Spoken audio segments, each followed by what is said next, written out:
ఇది నా సంస్థ, జాగ్రత్త.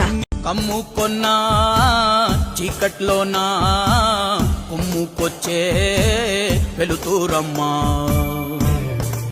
కచ్చ కట్టి కత్తి పడితే చిచ్చూరేపే కాళేవమ్మా. నీ కన్నూరిమి చూడగానే దూసిన కత్తి వణికి పోవునమ్మా.